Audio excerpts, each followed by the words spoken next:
उधर नवाबशाह में मुहर्रम उल हराम की मुनासबत से सिक्योरिटी के इंतजाम सख्त कर दिए गए हैं। ज़ायरीन को सहूलियात फराहम करने के लिए डिस्ट्रिक्ट एडमिनिस्ट्रेशन मुतहरिक नजर आती है। मजीद जानते हैं नुमाइंदा 7 न्यूज़ ज़हीर इकबाल की रिपोर्ट में। डिप्टी कमिश्नर नवाबशाह अबरार अहमद जाफर का शहर की मुख्तलिफ इमाम बारगाहों का दौरा सिक्योरिटी इंतजामात का जायज़ा लिया।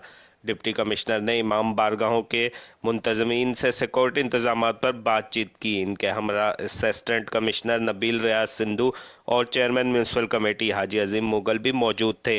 मीडिया से बात करते हुए डिप्टी कमिश्नर का कहना था कि ज़िले भर में सिक्योरिटी का मरबूत प्लान तश्कील दिया है। देखिए, मजालिस का सिलसिला कम से शुरू है और ये दिन ब दिन 10 मुहर्रम के जैसे करीब होते जा रहे हैं, तो इसमें तादाद भी बढ़ती जा रही है। और मजालिस हमारे पास जो ज़िले की हैं, चंद एक बड़ी मजालिस है जिनमें से एक मजलिस ये भी है।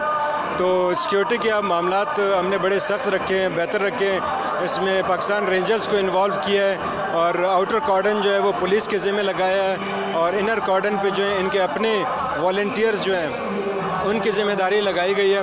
और ऐसा कोई हमारे जितने भी मजालिस हैं या हमारे रूट्स जो हैं प्रोसेशन जो भी आगे होने वाले हैं बड़े बड़े, उनमें सिक्योरिटी के कोई मामलात इतने कोई संजीदा नहीं है, लेकिन किसी भी एक्सटर्नल फैक्टर को या एलिमेंट को जो है उसको हम नज़रअंदाज नहीं कर सकते।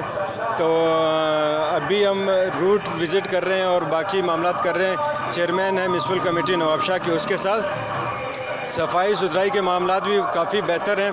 ज़िले भर में होने वाले 278 मुकामात पर मजालिस और 52 मातमी जलूस जबकि 39 ताजियों की हिफाजत के लिए आवाम को भी सिक्योरिटी नाफिज करने वाले इदारों का साथ देना होगा। खबरों का सिलसिला जारी रहेगा लेकिन इस ब्रेक के बाद आप 7 न्यूज़ के साथ रहेंगे।